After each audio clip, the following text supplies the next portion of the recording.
नमस्कार दोस्तों मैं मैं हिंदी सुता पिंकी उपाध्याय आप सभी का हार्दिक स्वागत एवं अभिनंदन करती हूँ अपने YouTube चैनल हिंदी सुता पिंकी उपाध्याय पर।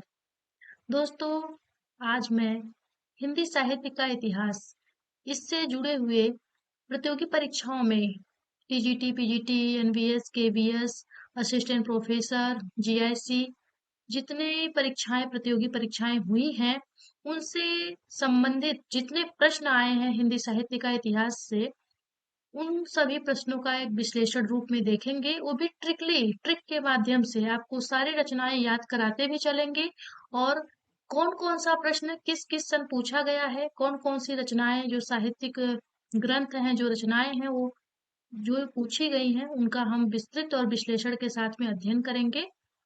तो आप लोग मेरे साथ में अंत तक बने रहिएगा और बीच बीच में आप लोग जो आपके प्रश्न होंगे उसको भी आप मैसेज बॉक्स में टाइप करते रहिएगा मैसेज के माध्यम से। और मैं प्रश्न करती जाऊंगी, आप लोग उत्तर भी देते चलिएगा, अति रोचकता बढ़ती जाएगी। तो इसी के साथ में दोस्तों हम अपने प्रश्नों को शुरू करेंगे। तो पहला प्रश्न आपको स्क्रीन पे दिख रहा होगा। पहला प्रश्न है, गारसा दत्तासी के इतिहास ग्रंथ द ला लिटरेतुर एंदुई ए हिंदुस्तानी का दूसरा संस्करण कब प्रकाशित हुआ था? का जो ये दूसरा संस्करण है यह कब प्रकाशित हुआ था? तो ये ध्यान रखेंगे हम कि जो गारसा दत्तासी हैं इन्हें पहला इतिहास ग्रंथ लेखक माना जाता है और इनके जो पहले इन्होंने इतिहास लेखन का पहला प्रयास किया था वो भी ये फ्रेंच विद्वान है। तो इसका प्रकाशन वर्ष जो है दूसरा संस्करण इनका कब आया था ये देखेंगे। तो ये इनका दूसरा प्रकाशन आया था 1871 में। कब आया था? 1871 में। अब ये ध्यान रखेंगे गारसा दत्तासी के ग्रंथ को कैसे याद रखेंगे। तो गारसा दत्तासी जो हैं वो क्या करते हैं, वो कहते हैं कि मैं एंदुई हूँ। क्या हूँ? एंदुई हूँ, इसीलिए मैं हिंदुस्तानी बन गया। मैं एंदुई हूँ इसीलिए मैं हिंदुस्तानी हो गया हूँ। ठीक है। तो गारसा दत्तासी के ग्रंथ को ऐसे याद रख सकते हैं, गारसा दत्तासी जो हैं वो एंदुई एंदुई है। क्या है? एंदुई है, इसीलिए बोलते हैं कि एंदुई से हिंदुस्तानी में बन गया। मैं एंदुई हूँ इसीलिए मैं हिंदुस्तानी बन गया। अभी इसका विश्लेषण हम देख लेते हैं। ये प्रश्न जो है टीजीटी 2021 में ये प्रश्न आया था। टीजीटी 2021 में ये प्रश्न आया था। अब हम आगे देखेंगे इसका विश्लेषण क्या है। तो हिंदी साहित्य के इतिहास लेखन का सबसे पहला प्रयास फ्रेंच विद्वान गारसा दतासी ने किया। इन्होंने इस्तवार द ललितपुर एंदुए हिंदुस्तानी शीर्षक से फ्रेंच भाषा में हिंदी साहित्य का प्रथम इतिहास लिखा, जो 1839 ये है ना 1839, तो 1839 ईस्वी में प्रकाशित हुआ था। इनका जो ग्रंथ है पहला प्रथम इनका इतिहास ग्रंथ जो है 1839 में इसका प्रकाशन वर्ष हुआ। इसके द्वितीय भाग इसके द्वितीय भाग का प्रकाशन जो है 1847 में हुआ। किसमें हुआ? 1847 में हुआ। अर्थात कि जो पहला इन्होंने प्रथम इतिहास ग्रंथ लिखा था 39 में, इसके दो भाग हैं, तो इसके द्वितीय भाग का प्रकाशन कब हुआ था? 1847 में। इस ग्रंथ के द्वितीय संस्करण का प्रकाशन 1871 में, जैसा कि अभी प्रश्न आया था ना, वो द्वितीय जो संस्करण है उसका प्रकाशन जो इसका द्वितीय संस्करण निकला वो 1871 ईस्वी में हुआ, जो 3 भागों में विभक्त था। पहला जो है प्रथम जो निकला था वो 2 भागों में था और द्वितीय जो निकला था वो 3 भागों में था। तो इनसे अन्य महत्वपूर्ण जो तथ्य हैं वो भी देख लेंगे। इनका साहित्य इतिहास ग्रंथ ब्रिटेन और आयरलैंड की प्राच्य साहित्य अनुवादक समिति की ओर से पेरिस में मुद्रित हुआ था। इस ग्रंथ में हिंदी व उर्दू के अनेक कवियों का वर्णन अंग्रेजी वर्णक्रम में है। इस ग्रंथ का हिंदी में अनुवाद डॉक्टर लक्ष्मी सागर वार्ष्णेय ने हिंदुई साहित्य का इतिहास शीर्षक से किया। तो ये ध्यान रखिएगा कि जो देखिए जो गरीब लोग होते हैं, गारसा से रखिएगा गरीब, जो गरीब लोग होते हैं वही ना लक्ष्मी के शरण में जाते हैं। तो लक्ष्मी सागर जो वार्ष्णेय हैं, इन्होंने गारसा दतासी अर्थात कि गरीब लोग कहाँ जाते हैं? लक्ष्मी जी के शरण में। तो गारसा दतासी के जो इतिहास है, इस्तवार दलाल तेतुर एंदुई हिंदुस्तानी है, उसका हिंदी में हिंदुई साहित्य का इतिहास शीर्षक से जो है उसका किसने किया था अनुवाद? तो लक्ष्मी सागर वार्ष्णेय ने। The modern vernacular literature of Hindustan, ये जॉर्ज ग्रियर्सन का ग्रंथ है। The modern vernacular literature of Hindustan George Grierson का है। तो देखिए, जो जॉर्ज साहब हैं वो मॉडर्न है ना, वो मॉडर्न है। जो जॉर्ज साहब है, जॉर्ज ग्रियर्सन है, वो मॉडर्न है ना। तो मॉडर्न कौन है? तो जो जॉर्ज साहब है, जॉर्ज साहब क्या है? मॉडर्न है। तो ये ध्यान रखिएगा, जॉर्ज साहब क्या है? तो मॉडर्न है, ठीक है। भाषा काव्य संग्रह महेश दत्त शुक्ल का है। शिव सिंह सरोज, शिव सिंह सेंगर ने लिखा। मिश्र बंधु विनोद मिश्र बंधु ने लिखा। इसमें 3 लोग आते हैं, घसासु गणेश, श्याम बिहारी, सु से सुखदेव बिहारी। तो इसका इसका ट्रिक भी याद रखिएगा। ग सा सु, तो ग से ग यहाँ हो जाएगा, फिर सा, फिर सु। तो गसासु से हो जाएगा गणेश बिहारी, श्याम बिहारी और सुखदेव बिहारी। तो ये ध्यान रखिएगा कि ये मिश्र बंधु थे। ये 3 भाई मिलकर के इन्होंने मिश्र बंधु विनोद नामक एक ग्रंथ लिखा था। शिव सिंह सेंगर ने शिव सिंह सरोज लिखा। तो शिव सिंह सेंगर को ध्यान रखेंगे, शिव सिंह तो नाम है ही। शिव सिंह सेंगर के घर में कौन रहती थी? सरोज रहती थी, है ना। तो ऐसे याद रखिएगा। महेश दत्त शुक्ल जो है भाषा काव्य संग्रह लिखते हैं। तो महेश दत्त जो शुक्ल है वो महेश दत्त शुक्ल की जो भाषा है वो काव्य के रूप में संग्रहित हो जाती है। महेश दत्त की भाषा क्या होती है? काव्य के रूप में संग्रहित हो जाती है। तो भाषा काव्य संग्रह, महेश दत्त जो शुक्ल जो भाषा बोलते थे वो काव्य बन जाती थी और संग्रह हो जाती थी। तो महेश दत्त शुक्ल का भाषा काव्य संग्रह है, ठीक है। और मैंने इनका बता ही दिया जॉर्ज ग्रियर्सन का। तो जॉर्ज साहब क्या है? मॉडर्न आदमी है। जॉर्ज साहब क्या है? मॉडर्न आदमी है, ठीक है। ऐसे आप लोग उसमें रखिएगा। आगे देखते हैं दूसरा प्रश्न। हिंदी साहित्य के इतिहास लेखन की परंपरा का सूत्रपात किसने किया? तो मैंने आपको पहले ही स्पष्ट कर दिया, इसके पहले वाले प्रश्न में आपको छुपा था। हिंदी साहित्य के इतिहास लेखन की परंपरा का सूत्रपात किसने किया था? तो ये ध्यान रखिएगा। दूसरा प्रश्न है, दूसरा प्रश्न जो है यह टीजीटी परीक्षा 2002 में पूछा गया था। किस परीक्षा में? टीजीटी 2002 में, है ना। तो टीजीटी 2002 में ये आया हुआ प्रश्न है। इसके भी उत्तर में कौन आएंगे? तो इसके भी उत्तर में आएंगे गारसा दतासी। इसके भी उत्तर में कौन है? गारसा दतासी। हिंदी साहित्य के इतिहास लेखन की परंपरा का सूत्रपात किसने किया था? तो गारसा दतासी। यह प्रश्न टीजीटी परीक्षा 2002 में पूछा गया है। तो ये मैंने आपको स्पष्ट कर दिया। तो अब आगे देखते हैं इसका विश्लेषण। हिंदी साहित्य के इतिहास लेखन की परंपरा का सूत्रपात गारसा दतासी ने किया, जिन्होंने फ्रेंच भाषा में इस्तवार द ला लिटरेचर एंदुई हिंदुस्तानी ग्रंथ लिखा। इसमें हिंदी और उर्दू के अनेक कवियों का विवरण वर्ण क्रमानुसार दिया गया है ना। जो वर्ण क्रमानुसार, जैसे क ख ग घ होता है ना, तो इन्होंने वर्ण क्रमानुसार दिया है। इसका प्रथम भाग सन 1839 ईस्वी में तथा द्वितीय भाग 1847 में लिखा गया, मतलब प्रकाशित हुआ। और राम कुमार वर्मा के अनुसार 1846 ईस्वी में प्रकाशित हुआ। तो ये ध्यान रखिएगा कि राम कुमार वर्मा जी जो हैं, डॉक्टर राम कुमार वर्मा हैं, इनके ग्रंथ का क्या नाम है? इनके इतिहास ग्रंथ का क्या नाम है? हिंदी साहित्य का आलोचनात्मक इतिहास 1938 में जो आया था। तो ये ध्यान रखिएगा कि इन्होंने 1846 बताया है। किसका? जो इनका गारसा दतासी का द्वितीय भाग जो प्रकाशन में आया, तो 1946 बताया है जिसका प्रकाशन वर्ष। फिर हम आगे देखेंगे, अगला प्रश्न देखेंगे। इसका अन्य महत्वपूर्ण तथ्य देख लेते हैं। सन 1888 में एशियाटिक सोसाइटी ऑफ बंगाल की पत्रिका के विशेषांक के रूप में जॉर्ज ग्रियर्सन द्वारा रचित the modern vernacular literature of Hindustan का प्रकाशन हुआ। तो 88 में, है ना। जो इतने मॉडर्न थे, ये इतने मॉडर्न व्यक्ति थे कि ये 888 वाला कोड पहनते थे। कैसा? 888, अर्थात कि इनके जो रचना का सन है वो क्या है? वो 888 है ना, 88। तो मॉडर्न व्यक्ति थे एक तो, एक जज साहब जो थे वो मॉडर्न व्यक्ति थे, और 888 वाला जो है वो संख्या लेकर चलते थे, 888 अर्थात कि 1888, 1888 से समझ लीजिएगा 1888 में एशियाटिक सोसाइटी या बंगाल की पत्रिका के विशेषांक के रूप में जॉर्ज ग्रियर्सन का द्वारा रचित जो ये है the modern vernacular literature of Hindustan. Modern लोग कौन होते हैं? जॉर्ज लोग मॉडर्न होते हैं, और वो 888 वाली जो है जैकेट पहनते हैं, 888, है ना। तो प्रकाशन हुआ, जो नाम से इतिहास न होते हुए भी सच्चे अर्थों में हिंदी साहित्य का पहला इतिहास कहा जा सकता है।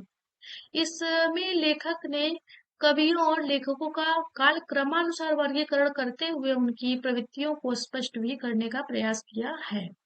तो देखिए, जो गार्सा दत्तासी थे उन्होंने वर्णानुक्रम पद्धति अपनाई, काल क्रमानुक्रम पद्धति कौन अपनाए? तो जॉर्ज साहब, क्योंकि ये मॉडर्न व्यक्ति थे तो ये काल के क्रम के अनुसार चलते थे। कैसे चलते थे? काल क्रम के अनुसार, है ना। रामचंद्र शुक्ल, बाबू गुलाब राय एवं साहित्य कोश भाग 2 के अनुसार एवं साहित्य कोश भाग 2 के अनुसार ग्रियर्सन के इतिहास ग्रंथ का प्रकाशन 1889 मानते हैं। क्या मानते हैं? 1889, 1889 मानते हैं। तो ये ध्यान रखिएगा, ठीक है। अब हम आगे भी अगला प्रश्न देख लेते हैं। हिंदी साहित्य के इतिहास लेखन का सर्वप्रथम प्रयास किसने किया? पुनः फिर वही प्रश्न आ गया। यह प्रश्न जो है यह प्रश्न जो है जो यह फिर पूछा गया, हिंदी साहित्य के इतिहास लेखन का सर्वप्रथम ग्रंथ जो है सर्वप्रथम प्रयास किसने किया था? तो यह प्रयास किया था गारसा दत्तासी ने। पुनः फिर वही प्रश्न आया, ये केवीएस प्रवक्ता परीक्षा 2014 में प्रश्न पूछा गया था। हिंदी साहित्य के इतिहास का लेखन सर्वप्रथम किस भाषा में हुआ? तो जैसा मैंने आपको बता दिया कि जो हमारे गारसा साहब थे वो फ्रेंचाइजी थे। कैसे थे? फ्रेंच भाषा बोलते थे ना, एंदुई एंदुई एंदुई बोलते थे, एंदुई एंदुई एंदुई बोलते बोलते वो फ्रेंच भाषा प्रयोग करते थे। तो इसका भी उत्तर क्या हो जाएगा? हिंदी साहित्य के इतिहास का इतिहास का लेखन सर्वप्रथम किस भाषा में हुआ था? तो हिंदी साहित्य के इतिहास लेखन का सर्वप्रथम जो लेखन हुआ था वह हुआ था फ्रेंच भाषा में। किसमें हुआ था? फ्रेंच भाषा में, ठीक है। आगे हम देखते हैं हिंदुस्तानी साहित्य का इतिहास। हिंदुस्तानी साहित्य का इतिहास लिखने वाले गारसा दत्तासी किसके विद्वान थे? तो ये ध्यान रखिएगा, हिंदुस्तानी साहित्य का इतिहास लिखने वाले गारसा दत्तासी फ्रांसीसी थे, है ना। अभी मैंने बता ही दिया। हिंदुस्तानी साहित्य का इतिहास लिखने वाले जो विद्वान है वो कौन विद्वान है? तो वो विद्वान है फ्रांसीसी। कहाँ के हैं? तो फ्रांसीसी, है ना। एनवीएस प्रवक्ता 2019 में यह प्रश्न पूछा गया है। किसमें? एनवीएस 2019 में। अगला प्रश्न देखते हैं, हिंदी साहित्य का इतिहास लिखने वाले प्रथम लेखक का नाम। तो पुनः फिर वही प्रश्न आया। देखिए, एक ही प्रश्न कितना महत्वपूर्ण है। ये गारसा दत्तासी कितने महत्वपूर्ण है कि बार बार 2002 में, 2010 में, 2014 में, 2004 में, 2000 ऐसे ऐसे कितने बार प्रश्न पूछा, 21 में भी पूछा हुआ है। तो ये ध्यान रखिएगा, गारसा दत्तासी को स्मरण रखिएगा। ये गारसा दत्तासी हैं और ये एंदुई एंदुई करते हैं। क्या करते हैं? एंदुई एंदुई। ये पीजीटी 2002 में पूछा गया था। अब हम आगे देखते हैं, काल क्रमानुसार लिखा गया हिंदी के साहित्य का प्रथम इतिहास ग्रंथ है। तो ये ध्यान रखिएगा, the modern vernacular literature of Hindustan. जो ये किसका है? तो मॉडर्न लोग कौन होते हैं? जॉर्ज लोग मॉडर्न होते हैं, तो जॉर्ज ग्रियर्सन, है ना। जॉर्ज ग्रियर्सन लोग, जो जॉर्ज लोग होते हैं मॉडर्न होते हैं। तो ये ध्यान रखिएगा, काल क्रमानुसार अभी मैंने बताया ना कि जो जॉर्ज लोग होते हैं वो कालक्रम के अनुसार चलते हैं। तो कालक्रमानुसार लिखा गया हिंदी का प्रथम इतिहास ग्रंथ कौन है? तो the modern vernacular literature of Hindustan. जो मॉडर्न लोग होते हैं वो जॉर्ज लोग होते हैं, जॉर्ज लोग मॉडर्न होते हैं और काल के अनुसार वो चलते हैं, है ना। क्योंकि वो मॉडर्न है इसलिए काल के अनुसार चलेंगे। आगे हम देखेंगे, इस्तवार द लालित लित्तुर एंदुई ये हिंदुस्तानी। इस्तवार द लालित लित्तुर एंदुई ये हिंदुस्तानी नामक हिंदी साहित्य के इतिहास ग्रंथ के लेखक का क्या नाम है? तो मैंने बताया एंदुई एंदुई कौन चिल्लाता है? तो गारसा दत्तासी, है ना। एंदुई एंदुई कौन चिल्लाता है? गारसा दत्तासी, ठीक है। अब आगे देखिए, हिंदी का प्रथम व्याकरण लिखने वाले विद्वान है। तो ये ध्यान रखिएगा, हिंदी के प्रथम व्याकरण लिखने वाले विद्वान का क्या नाम है? तो जेसुआ जोशुआ केटलर, ठीक है, जोशुआ केटलर। जोशुआ केटलर जो है ये प्रथम व्याकरण लिखते हैं, है ना। जोशुआ केटलर क्या करते हैं, ब्याह कर लेते हैं, ब्याह कर लेते हैं। सबसे पहले ब्याह कौन करता है, तो ब्याह से हो जाएगा व्याकरण। ब्याह कौन करता है सबसे पहले, जोशुआ केटलर। तो व्याकरण, तो ब्याह करने वाले कौन है, ब्याह करने वाले सबसे पहले ब्याह करने वाले कौन है, जोशुआ केटलर, है ना। जोश में आ गए और ही ब्याह कर लिए, तो जो जोश में आके ब्याह करने वाले कौन है, तो सबसे हिंदी का प्रथम व्याकरण लिखने वाले कौन है, हिंदी के अनुसार प्रथम ब्याह करने वाले अर्थात कि व्याकरण करने वाले कौन है, जोशुआ केटलर, है ना। जोश में आए और व्याकरण कर लिए अर्थात ब्याह कर लिए। तो ये ध्यान रखिएगा। हिंदी का प्रथम व्याकरण लिखने वाले विद्वान Johannes Joshua Ketelaar Dutch East India Company के राजदूत बनकर भारत आए थे। ये बहुत अत्यंत महत्वपूर्ण, ये देखिएगा, ये जो कथन है ये अत्यंत महत्वपूर्ण है, तो इसको स्मरण रखिएगा। हिंदी का प्रथम व्याकरण लिखने वाले विद्वान Johannes Joshua Ketelaar Dutch East India Company के राजदूत बनकर भारत आए थे। उन्होंने अपने देशवासियों को भारत में व्यावसायिक सुविधा की दृष्टि से हिंदी का सामान्य ज्ञान कराने के लिए व्याकरण की पुस्तक हिंदुस्तानी ग्रामर लिखी थी, है ना।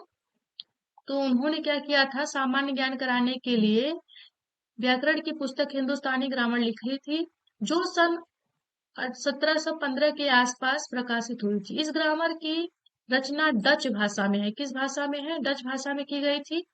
डॉक्टर ग्रियर्सन ने अपने ग्रंथ लिंग्विस्टिक सर्वे ऑफ इंडिया, क्या है, linguistic survey of India, linguistic survey of India में इस पुस्तक का तथा उसके लेखक का संक्षिप्त परिचय दिया है। कामता प्रसाद गुरु ने हिंदी का प्रामाणिक व्याकरण लिखा। तो हिंदी का प्रामाणिक व्याकरण कौन लिखता है, कामता प्रसाद गुरु ने 1943 ईस्वी में। सन 1943 ईस्वी में पंडित किशोरी दास वाजपेयी का ब्रज भाषा व्याकरण, देखिए ये किशोरी दास है ना, तो किशोरी दास है, ये ध्यान रखिएगा, ये किशोरी दास है और ये ब्रज भाषा में ब्रज भाषा बोलते हैं, क्योंकि ये किशोरी है ना। तो किशोरी है इसलिए ब्रज भाषा बोलते हैं। किशोरी को कैसी भाषा बोलते हैं, तो ब्रज भाषा। किशोरी कैसी भाषा बोलते हैं, तो ब्रज भाषा व्याकरण करते हैं ना, तो ब्रज भाषा में ब्याह करते हैं। तो ब्रज भाषा में ब्याह कौन करता है, किशोरी दास। ब्याह करने का तात्पर्य यहाँ व्याकरण से रखिएगा। इसके बाद वाजपेयी जी की अच्छी हिंदी का नमूना, ठीक है, जो वाजपेयी जी हैं उनकी अच्छी हिंदी का नमूना 1948 ईस्वी में ब्रजभाषा का प्रथम व्याकरण, तो 1948 में हो गया। ब्रजभाषा का प्रथम व्याकरण 1949 में। ब्रजभाषा का प्रथम व्याकरण जो है इसका प्रकाशन वर्ष क्या है, 1949 में है। हिंदी निरुक्त इसका जो है 1949 में है, तथा हिंदी शब्दानुशासन 1958, ठीक है। तो शब्दानुशासन, अनुशासन में किशोरी लोगों को अनुशासन में रखा जाता है अर्थात हिंदी शब्दानुशासन हो गया। हिंदी निरुक्त अर्थात कि उन्हें हमेशा रोका जाता है, हिंदी निरुक्त हो गया। ब्रजभाषा का प्रथम व्याकरण कौन लिखता है, तो किशोरी वाजपेयी जी लिखते हैं, किशोरीदास वाजपेयी जी। और अच्छी हिंदी का नमूना भी किशोरीदास वाजपेयी जी ही लिखते हैं। तो अब हम आगे देखेंगे हिंदी साहित्य के इतिहास को व्यवस्थित रूप देने का श्रेय किसको जाता है ना। हिंदी साहित्य के इतिहास को व्यवस्थित रूप देने का श्रेय किसको जाता है, तो व्यवस्थित रूप देने का श्रेय जो है मूल रूप से रामचंद्र शुक्ल को जाता है, आचार्य रामचंद्र शुक्ल। यह प्रश्न जो है पीजीटी 2004 में पूछा गया। हिंदी साहित्य के इतिहास को व्यवस्थित रूप देने का श्रेय आचार्य रामचंद्र शुक्ल को है, जिन्होंने हिंदी साहित्य का इतिहास 1929 में लिखा, जो मूलतः नागरी प्रचारिणी सभा द्वारा प्रकाशित हिंदी शब्द सागर की भूमिका के रूप में लिखा गया था, जिसे आगे परिवर्तित परिवर्धित कर एवं विस्तृत करके स्वतंत्र पुस्तक का रूप दे दिया गया, है ना। तो ये ध्यान रखिएगा। आगे हम प्रश्न देखते हैं 11। आचार्य रामचंद्र शुक्ल जी के इतिहास ग्रंथ में कालों के नामकरण का आधार क्या रहा, तो शुक्ल जी के कालों का नामकरण जो इतिहास का आधार रहा, आचार्य रामचंद्र शुक्ल जी के इतिहास ग्रंथ में कालों के नामकरण का आधार क्या रहा, तो ये ध्यान रखिएगा कि युग की प्रवृत्ति की बात करते हैं, है ना। उनकी पुस्तक जब आप पढ़ते हैं तो उसमें युग की प्रवृत्ति स्पष्ट होती है। तो इसमें देख लेते हैं, आचार्य रामचंद्र शुक्ल के इतिहास ग्रंथ हिंदी साहित्य के इतिहास में कालों के नामकरण का आधार युग प्रवृत्ति रही है। इन्होंने इसी प्रवृत्ति के आधार पर हिंदी साहित्य के इतिहास के कालों का दोहरा नामकरण करते हुए 4 कालों में बांटा है। तो 4 कालों में नामकरण करते हुए किसने बांटा है? तो शुक्ल जी आते हैं, रामचंद्र शुक्ल जी, है ना। आगे देखते हैं, आचार्य रामचंद्र शुक्ल का हिंदी साहित्य का इतिहास मूलतः किस कृति की भूमिका के रूप में लिखा गया था? ये प्रश्न बहुत महत्वपूर्ण है। जीआईसी परीक्षा 2017 में पूछा गया था। तो हिंदी शब्द सागर की भूमिका में ना, हिंदी शब्द सागर की जो भूमिका है उसमें ये लिखा गया था। तो आचार्य रामचंद्र शुक्ल ने हिंदी शब्द सागर की भूमिका के रूप में हिंदी साहित्य का विकास शीर्षक से अपना ग्रंथ हिंदी साहित्य का इतिहास एवं एक स्वतंत्र पुस्तक के रूप में लिखा, जो 1929 में प्रकाशित हुई थी। तो हिंदी शब्द सागर, देखिए राम जी हैं वो अंत में कहाँ जाकर लीन होते हैं? तो सागर में लीन होते हैं ना। तो ये ध्यान रखिएगा, रामचंद्र शुक्ल जो है हिंदी शब्द सागर, अर्थात कि इनको इतने हिंदी आती थी कि ये शब्द सागर में जाकर के डूब गए। तो रामचंद्र शुक्ल की जो हिंदी साहित्य का इतिहास है उसकी भूमिका जो है वो किसकी भूमिका के रूप में लिखे थे? तो हिंदी शब्द सागर की भूमिका के रूप में लिखे थे। अब अगला प्रश्न देखेंगे, तो रामचंद्र शुक्ल का साहित्य इतिहास ग्रंथ हिंदी साहित्य का इतिहास नागरिक प्रचारणी से प्रकाशित हिंदी शब्द सागर की भूमिका में किस शीर्षक से लिखा गया था? तो ये मैंने आपको स्पष्ट पहले ही कर दिया कि हिंदी साहित्य का विकास, क्या है? हिंदी साहित्य का विकास के नाम से, हिंदी साहित्य का विकास के नाम से यह निकला था। और यह भी जीआईसी प्रवक्ता 2021 का प्रश्न है। इनमें से वह कौन सी रचना है जिसे मूलतः हिंदी शब्द सागर की भूमिका के रूप में लिखा गया था किंतु बाद में उसे स्वतंत्र रूप ग्रंथ बना दिया गया? देखिए फिर वही प्रश्न आ गया, रामचंद्र शुक्ल की हिंदी साहित्य का इतिहास, रामचंद्र शुक्ल का हिंदी साहित्य का इतिहास, ये केवीएस 2014 का प्रश्न है। केवीएस 2014 में ये प्रश्न आया था। तो ये रामचंद्र शुक्ल हिंदी साहित्य का इतिहास है। फिर अगला देखते हैं, रामचंद्र शुक्ल का हिंदी साहित्य का इतिहास पहले किस ग्रंथ की भूमिका के रूप में छपा था? देखिए फिर वही प्रश्न आ गया, हिंदी शब्द सागर, है ना। तो हिंदी शब्द सागर देखिए आपको दिख रहा है, हिंदी शब्द सागर। तो हिंदी साहित्य का इतिहास जो है पहले किस ग्रंथ के भूमिका के रूप में लिखा गया था? तो हिंदी शब्द सागर के रूप में लिखा गया था। अब आगे देखते हैं हम, आचार्य रामचंद्र शुक्ल द्वारा रचित हिंदी साहित्य का इतिहास का प्रकाशन वर्ष क्या है? तो अभी अभी देखिए, इसके पहले भी हमने आपको पहले ही स्पष्ट कर दिया था, 1929।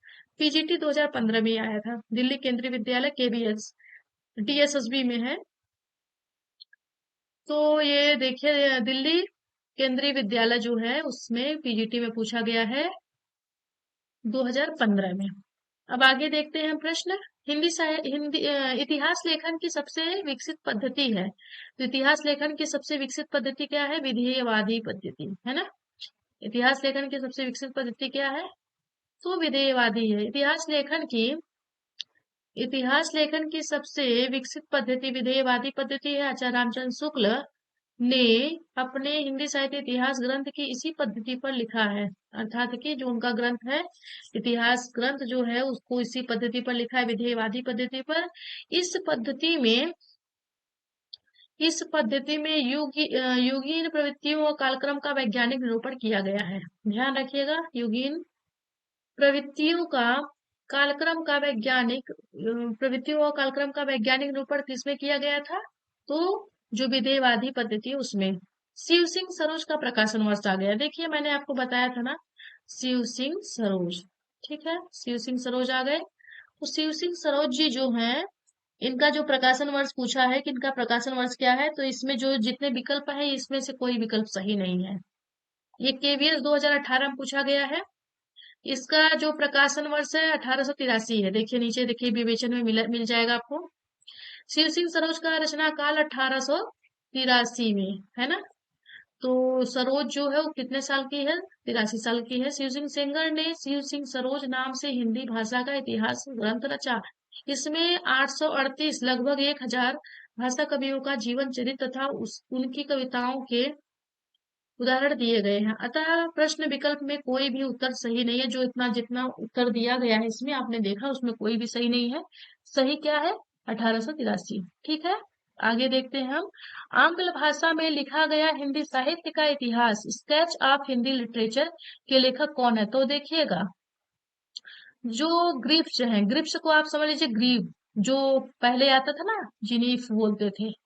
तो जो ध्यान रखिएगा, जो पादरी एडविन ग्रिप्स हैं, वो ग्रिप्स से स्केच बनाते हैं। क्या बनाते हैं? स्केच। तो ग्रिप्स से स्केच कौन बनाता है? तो पादरी एडविन ग्रिप्स जो है स्केच ऑफ हिंदी लिटरेचर लिखते हैं। तो ग्रिप्स से मतलब इसको समझिएगा, ग्रिप्स एक पेंसिल है, ग्रिप्स जिससे स्केच बनाते हैं। तो स्केच ऑफ हिंदी लिटरेचर कौन लिखता है? तो एडविन ग्रिप्स, है ना। एडविन ग्रिप्स जो है वो क्या लिखते हैं? ग्रिप्स से स्केच बनाते हैं। ये ध्यान रखिएगा, ये ट्रिक है। इस ट्रिक से आप इसको स्मरण कर सकते हैं। स्केच ऑफ हिंदी लिटरेचर के लेखक कौन है?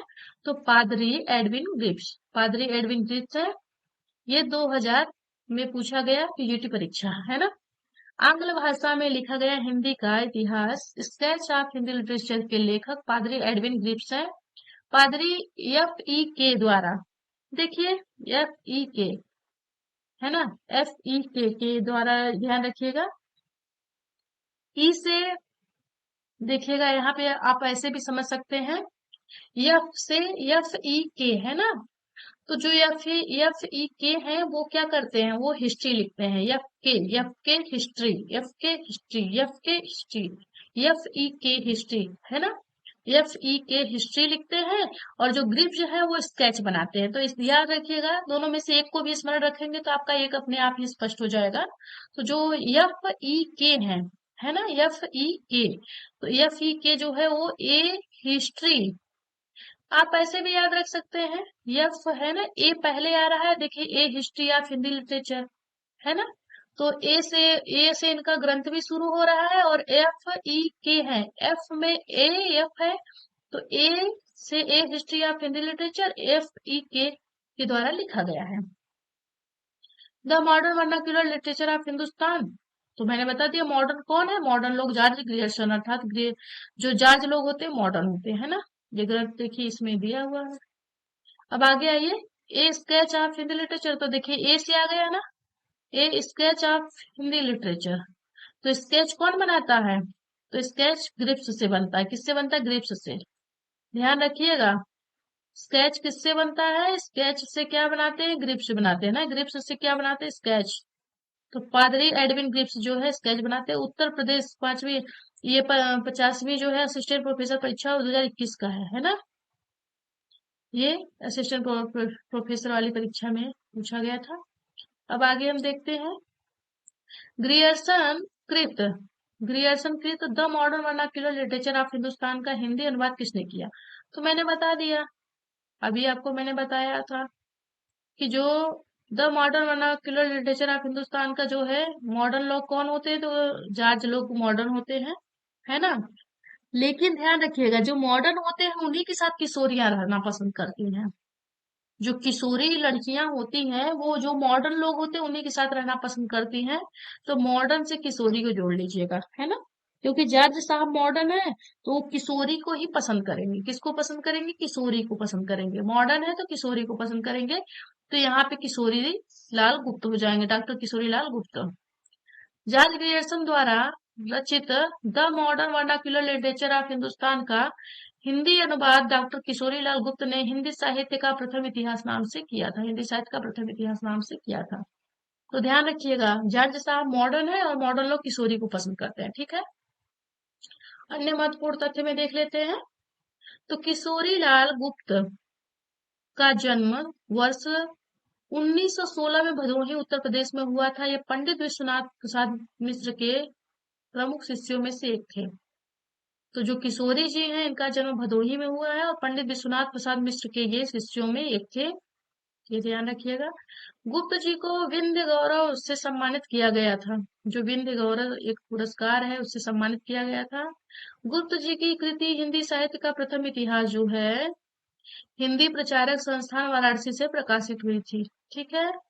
किशोरी लाल गुप्त की अंतिम प्रकाशित कृति सूरसागर की टीका 4 खंडों में है। तो सूरसागर की टीका 4 खंडों में किसने लिखा है? तो किशोरी जी, किशोरी लाल गुप्त जी ने, किशोरी लाल गुप्त जी ने सूरसागर की टीका का 4 खंड में लिखा हुआ है। आगे हम देखते हैं। तो डॉक्टर किशोरी लाल गुप्त ने इनमें से किस ग्रंथ का हिंदी अनुवाद हिंदी साहित्य का हिंदी साहित्य का हिंदी साहित्य का प्रथम इतिहास शीर्षक से किया था? तो ये ध्यान रखिएगा कि जो किशोरी जी हैं, इन्होंने सबसे हिंदी साहित्य का प्रथम जो इतिहास लिखा था, किसके ग्रंथ का किया था? तो मैंने बताया था ना, जहाँ जो लोग मॉडर्न होते हैं, मॉडर्न लोग किशोरी को पसंद करते हैं, तो द मॉडर्न वर्नाक्यूलर ही होगा। क्या होगा? The modern vernacular literature of Hindustan. ठीक है, ये प्रश्न आया था 2012 में जीआईसी में। आगे देखेंगे, इनमें से किस साहित्य इतिहास ग्रंथ को किशोरीलाल गुप्त ने हिंदी साहित्य का प्रथम इतिहास नाम से, पुनः फिर वही प्रश्न है 17 में जीआईसी में, और इसका भी यही हो जाएगा, the modern vernacular literature of Hindustan. ठीक है, फिर वही प्रश्न आ गया, the modern vernacular literature of Hindustan Hindi साहित्य के इतिहास ग्रंथ के लेखक का क्या नाम है? तो मॉडर्न लोग कौन होते हैं? जॉर्ज लोग होते हैं ना। जॉर्ज लोग मॉडर्न होते हैं, और मॉडर्न लोग किसको पसंद करते हैं? तो किशोरी को पसंद करते हैं, ये ध्यान रखिएगा। चलिए हम आगे चलते हैं। पुनः फिर वही प्रश्न देखिए है, the modern the modern vernacular literature of Hindustan के लेखक कौन है? तो सीधे सीधे आ जाएगा जॉर्ज ग्रियर्सन। ग्रियर्सन लोग मॉडर्न होते हैं, और ये प्रश्न है पीजीटी 2015 में। ठीक है, आगे देखते हैं, किस लेखक के इतिहास ग्रंथ में सर्वप्रथम हिंदी साहित्य का काल विभाजन मिलता है? तो जॉर्ज ग्रियर्सन है ना, मॉडर्न है, इसीलिए सारा ये इतिहास काल विभाजन कर चुके हैं। विश्लेषण में देख लेते हैं, ये प्रश्न कब आया था? 2009 में, आश्रम पद्धति प्रवक्ता में। ठीक है, हिंदी साहित्य के इतिहास का काल विभाजन करने वाले प्रथम इतिहासकार डॉक्टर जॉर्ज ग्रियर्सन है। जॉर्ज ग्रियर्सन द्वारा लिखा गया काल विभाजन क्या है? तो चारण है, चारण काल है ना। तो चारण का 700 ईस्वी से 1300 ईस्वी तक, 15वीं सदी का धार्मिक पुनर्जागरण, जैसी की प्रेम कविता, ब्रज का कृष्ण संप्रदाय, मुगल दरबार, तुलसीदास, रीति काव्य, तुलसी के अन्य प्रवर्ती, 18वीं शताब्दी, कंपनी के शासन में हिंदुस्तान, विक्टोरिया शासन में हिंदुस्तान। तो इसको इसको भी याद कर सकते हैं बहुत अच्छे से। देखिए, जो जॉर्ज जी हैं, जॉर्ज साहब मॉडर्न है ना, तो इनके लोग चरणों में आके गिर जाते हैं। जॉर्ज साहब के चरणों में जाके लोग गिर जाते हैं, और गिर के क्या कहते हैं? कहते हैं कि धार्मिक का जो धर्म है, धार्मिक पुनर्जागरण करिए। 15वीं सदी में धार्मिक पुनर्जागरण करिए। तो वो कहते हैं ठीक है, जैसी की प्रेम कविता को ले आओ, ब्रज का कृष्ण संप्रदाय ले आओ 1500 से 1600 में, और मुगल दरबार सजाओ, और उस दरबार में तुलसीदास को, जो तुलसीदास हैं, उनसे बोल दो कि वो रीति काव्य करें, और तुलसी के अन्य परवर्ती को भी बुलाओ जो 18वीं शताब्दी के हों, और उनसे बोलो कि कंपनी के शासन में हिंदुस्तान आएगा, और विक्टोरिया रानी के शासन में हिंदुस्तान को दिखाएगा। तो ये ध्यान रखिएगा, इसको ऐसे भी याद कर सकते हैं। आगे चले हम, तो आगे देखते हैं, किस साहित्य इतिहास के लेखक ने काल विभाजन में कवियों का नाम सर्वाधिक उपयोग किया है? तो कवियों का जो नाम है सर्वाधिक उपयोग करने वाले कौन है? तो हमारे मिश्रा जी हैं, है ना। मिश्र बंधु जी हैं। मिश्र बंधु जी ने मिश्र बंधु विनोद विनोद नामक ग्रंथ लिखा है, जिसमें 5000 कवियों को स्थान दिया है इन्होंने, और इनका सबसे विस्तृत ग्रंथ माना जाता है।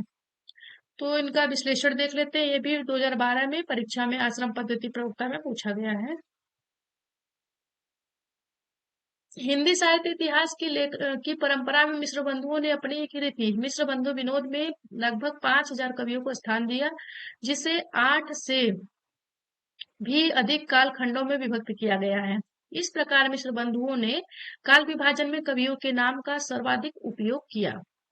ठीक है, तो मिश्र बंधुओं ने काल विभाजन में, जो काल खंडों में जो उन्होंने किया है, तो काल विभाजन में कवियों के नाम का सर्वाधिक उपयोग किसने किया? मिश्र बंधुओं ने किया है।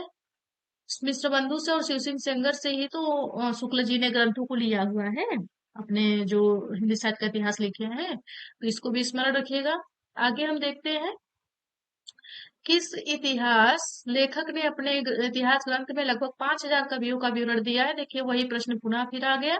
तो ये है हमारे मिश्र बंधु जी, है ना, मिश्रा जी हैं, जो बड़ी संख्या में है, अर्थात 5000 लोगों के साथ में रहते हैं। तो ये टीजीटी 2016 में पूछा गया है। ठीक है, अब आगे हम देखते हैं, अगला प्रश्न है, मिश्र बंधु विनोद नामक हिंदी साहित्य के इतिहास के लेखकों का क्या नाम है? गसासु। गसासु। तो गणेश है ना, गणेश, श्याम और सुखदेव। ठीक है। ये 2009 टीजीटी में और यूके पीजीटी 2020 में पूछा गया था। ठीक है। तो आगे देखते हैं हम। मिश्र बंधु विनोद का चौथा भाग कब प्रकाशित हुआ था? तो ये ध्यान रखिएगा, मिश्र बंधु विनोद का चौथा भाग कब प्रकाशित हुआ था? 1934 में। ठीक है। मिश्र बंधु विनोद का चौथा भाग कब प्रकाशित हुआ था? 1934 में। अब ये 2015 में पूछा गया था, जीआईसी प्रवक्ता का प्रश्न है। अगला प्रश्न देखते हैं, मिश्र बंधु विनोद कितने भागों में प्रकाशित हुआ? तो सीधे सीधे स्पष्ट है, जब चौथा भाग की वार्ता हो रही तो 4 भाग हो जाएगा। आश्रम पद्धति, ये भी 2012 में प्रवक्ता में पूछा गया था। मिश्र बंधुओं ने परिवर्तन काल की समय सीमा क्या निर्धारित की है? तो ये ध्यान रखिएगा कि 1890 से संबत 1890 से संबत 1925, संबत 1890 से संबत 1925, ये ध्यान रखिएगा, उन्होंने समय सीमा स्पष्ट की है। ये पीजीटी 2009 में पूछी गई है। मिश्र बंधुओं में पंडित श्याम बिहारी और सुखदेव, 3 लोग आते हैं, श्याम बिहारी और सुखदेव बिहारी और गणेश बिहारी ने अपनी पुस्तक मिश्र बंधु विनोद में हिंदी साहित्य का इतिहास का काल जो विभाजन किया, उसका क्रम देख लीजिए। आरंभिक काल, माध्यमिक काल, अलंकृत काल, अज्ञात काल, परिवर्तन काल। तो पूर्वारंभिक काल, उत्तरारंभिक काल, फिर माध्यम पूर्व माध्यमिक, प्रौढ़ माध्यमिक, पूर्वालंकृत, उत्तरालंकृत। तो ये उन्होंने अपना जो विभाजन दिया वो है। तो ये ध्यान रखिएगा, आरंभिक काल को आदि काल, माध्यमिक को भक्ति काल और अलंकृत को रीति काल, है ना। आरंभिक को आदि काल कहा जाता है, माध्यमिक को भक्ति और अलंकृत को रीति, परिवर्तन काल को आधुनिक काल कहा जाता है मिश्र बंधु के शब्दों में। अब हम आते हैं मिश्र बंधु की पुस्तक, देखिए आ गया ना, मिश्र बंधु की पुस्तक जो है हिंदी नवरत्न, इसमें किस कवि को स्थान नहीं मिला है? तो ये ध्यान रखिएगा, जो जायसी जी हैं, है ना, इन्हें जस लग गया था, अर्थात बोलते हैं ना जस अब जस होता है ना, तो इन्हें जस लग गया था, इसलिए इन्हें शामिल नहीं किए हैं। ये जीआईसी प्रवक्ता 2021 का प्रश्न है। तो मिश्र बंधुओं की पुस्तक हिंदी नवरत्न में जायसी को स्थान नहीं मिला, नहीं शामिल किया गया था। तुलसी सूर, है ना, तू तू सूर देव बिहारी, भूखे मति चंद हरि, है ना, हरि हारी, ऐसे कर सकते हैं। तो बृहत्रयी, मध्यत्रयी, लघुत्रयी, इसमें हिंदी नवरत्न में 3 दिया है, बृहत्रयी, मध्यत्रयी, लघुत्रयी। तो बृहत्रयी में तो ये आ जाएंगे देव, है ना, तो तुलसी सूर देव है, ऐसे याद रखिएगा। तुलसी सूर देव है, इसीलिए बृहत है, बड़े हैं, है ना, बृहत्रयी में आ जाएंगे। तुलसी सूर देव है, जो तुलसी और सूर है वो देव है, अर्थात देव है। अब ध्यान, मध्य त्रयी में कौन आएंगे? बिहारी भूषण के केस को देखो, बिहारी भूषण के केस को देखो, तो बिहारी और भूषण के केस को देखो तो मध्य त्रयी, है ना। बिहारी भूषण के केस को मध्य में देखो, बिहारी भूषण के केस को मध्य में देखो, तो मध्य त्रयी में बिहारी भूषण और केस आ जाएंगे, ठीक है, केशव। लघुत्रय में तो मति से चंद्र हरि हो गए, मति से चंद्र हरि हो गए, इसीलिए लघु हो गए ना। तो लघु, जो लघुत्रयी में 3 आते हैं, मति चंद्र, है ना, मचहरी, ऐसे याद रख सकते हैं, मचहरी, मचहरी लघुत्रयी। ठीक है, मचहरी, मचहरी से लघुत्रयी, है ना। तो मचहरी से लघुत्रयी हो गए, मचहरी से लघुत्रयी हो गए। और विभुके से मध्यत्रयी हो गए। और तुसुदे से बृहत्रयी। तो यहाँ तुलसी सूर देव हो गए, बिहारी भूषण केस को देखो, और मचहरी मतीराम चंद्रवरदाई और हरिश्चंद्र, ठीक है, मचहरी से, इसे याद रखिएगा, ये भी एक ट्रिक है, आप स्मरण रखिएगा। मिश्र बंधु द्वारा लिखित हिंदी नवरत्न में इनमें से किस कवि को स्थान नहीं मिला था? देखिए पुनः फिर वही प्रश्न आ गया, ये 2020 पीजीटी यूके में आया था, ठीक है, जायसी को नहीं मिला है। फिर अगला प्रश्न देखते हैं, आचार्य रामचंद्र शुक्ल ने प्रथम उत्थान का समय कब से कब निर्धारित किया? तो प्रथम उत्थान का समय जो है 1868 से 1893 उन्होंने माना, किसने? शुक्ल जी ने। तो आचार्य रामचंद्र शुक्ल ने प्रथम उत्थान का समय 1868 से 1893 विक्रम संवत 1925 से 1950 तक तथा द्वितीय उत्थान का समय 1893 से 1918 तक माना। विक्रम संवत 1950 से 1975 तक तय किया है। शुक्ल जी कहते हैं, शुक्ल जी क्या कहते हैं? तो शुक्ल जी कहते हैं भारतेंदु हरिश्चंद्र का प्रभाव भाषा और साहित्य दोनों पर बहुत गहरा पड़ा। उन्होंने जिस प्रकार हिंदी गद्य हिंदी गद्य को परिमार्जित करके उसे बहुत कुछ सरल और मधुर स्वच्छ रूप दिया, उसी प्रकार हिंदी साहित्य को भी नए मार्ग पर लाकर खड़ा कर दिया।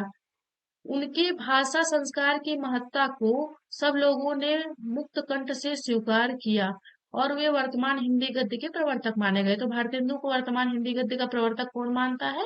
तो याद रखिएगा, हमारे शुक्ला जी मानते हैं। तो हमारे शुक्ला जी भारतेंदु को वर्तमान हिंदी गद्य का प्रवर्तक मानते हैं। अब अगला प्रश्न देखते हैं। आचार्य शुक्ल ने हिंदी साहित्य का इतिहास की आधुनिक गद्य साहित्य परंपरा का प्रवर्तन के रूप में प्रथम उत्थान की कालावधि क्या मानी है ना? तो इसको हम देख लेते हैं, उन्होंने कालावधि क्या मानी शुक्ल जी ने। तो ये ध्यान रखिएगा, देखिए 1925 से 1950 विक्रम तक, वही प्रश्न है टीजीटी 2009 में पूछा गया है। 1925 से 50 है ना, 1925 से 50, ठीक है। अब अगला प्रश्न देखते हैं। आचार्य रामचंद्र शुक्ल ने द्वितीय उत्थान का समय कब से कब माना है? तो 1893 से 1918 तक, 1893 ईस्वी से 1918 ईस्वी तक।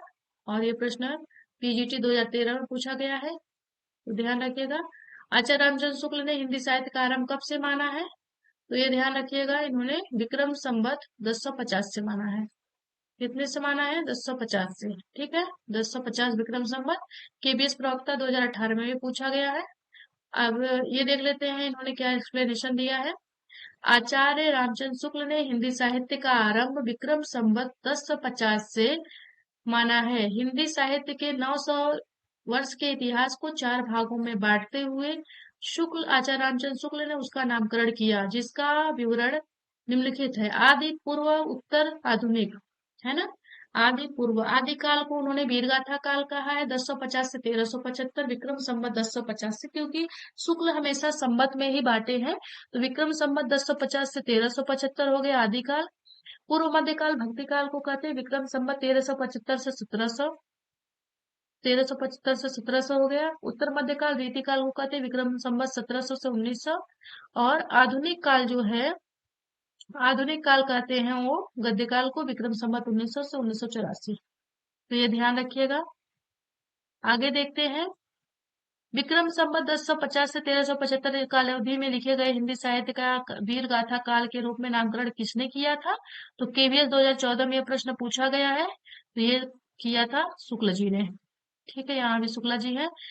आचार्य रामचंद्र शुक्ल के अनुसार हिंदी साहित्य के आदिकाल की का समय सीमा क्या है? तो आदिकाल का समय सीमा ध्यान रखिएगा, आदिकाल का समय सीमा उन्होंने 1050 से 1375 ही दिया है, विक्रम संवत 1050 से 1375।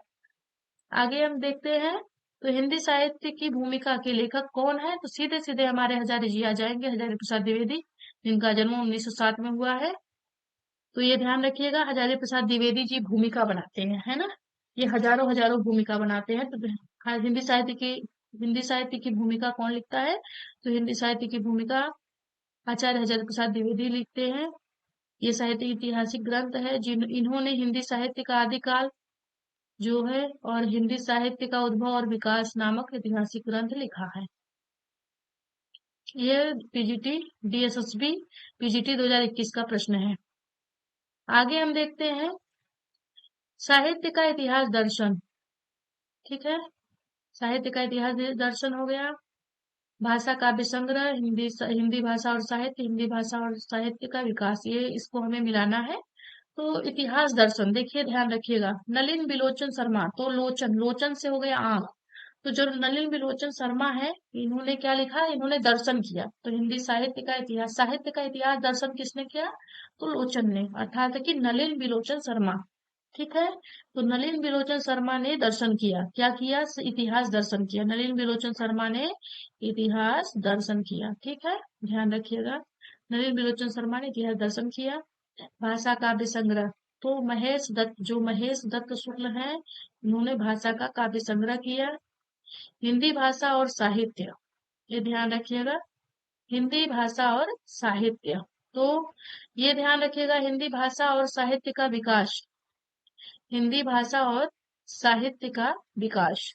तो ये जो हिंदी भाषा और साहित्य का हिंदी भाषा और साहित्य, ये श्याम सुंदर दास जी का है। ये किसका है? सुंदर दास जी का। और हिंदी भाषा और साहित्य का विकास जो है, ये अयोध्या सिंह उपाध्याय हरिऔध का है। तो ये ऐसे याद रखिएगा, ठीक है, इसको ऐसे याद रख सकते हैं हम। अब आगे हम, ये जो प्रश्न आया है, ये उत्तर प्रदेश में असिस्टेंट प्रोफेसर में ये प्रश्न आया था, ठीक है, इसको आप स्मरण रखिएगा। ये उत्तर प्रदेश के असिस्टेंट प्रोफेसर में ये प्रश्न आया था। आगे हम देखते हैं, 2014 में ये प्रश्न आया था। आगे हम देखते हैं, देखिए इसमें दिया है सीधे सीधे, साहित्य का इतिहास दर्शन कौन कराता है? तो नलिनी लोचन शर्मा। और भाषा काव्य संग्रह कौन करता है? तो महेश दत्त शुक्ल, ठीक है, महेश दत्त शुक्ल जो है वो भाषा काव्य संग्रह करते हैं। और हिंदी भाषा और साहित्य, हिंदी भाषा और साहित्य ये कौन करता है? तो ये करते हैं श्याम सुंदर दास जी, है ना। और हिंदी भाषा और साहित्य का विकास, तो हिंदी भाषा और साहित्य का विकास कौन करता है? तो हिंदी भाषा और साहित्य का विकास कौन करता है? तो हिंदी भाषा और साहित्य का विकास करते हैं हमारे हरिऔध जी, है ना, अयोध्या सिंह उपाध्याय हरिऔध जी। आगे हम देखते हैं हिंदी साहित्य और संवेदना का विकास। देखिए ये ऐसे व्यक्ति हैं जिन्होंने संवेदना का विकास कर लिया। तो हमारे कौन से ऐसे भगवान थे जिनमें संवेदन क्षमता बहुत अधिक थी? तो ये ध्यान रखिएगा, हमारे ऐसे भगवान एक थे रामचंद्र जी, है ना। तो रामचंद्र जी ऐसे थे जिनके अंदर संवेदना बहुत थी। तो राम स्वरूप चतुर्वेदी जी, डॉक्टर राम स्वरूप चतुर्वेदी जी ने हिंदी साहित्य और संवेदना का विकास किया, ठीक है। हिंदी साहित्य और संवेदना का विकास किसने किया? तो डॉक्टर रामस्वरूप चतुर्वेदी जी ने किया।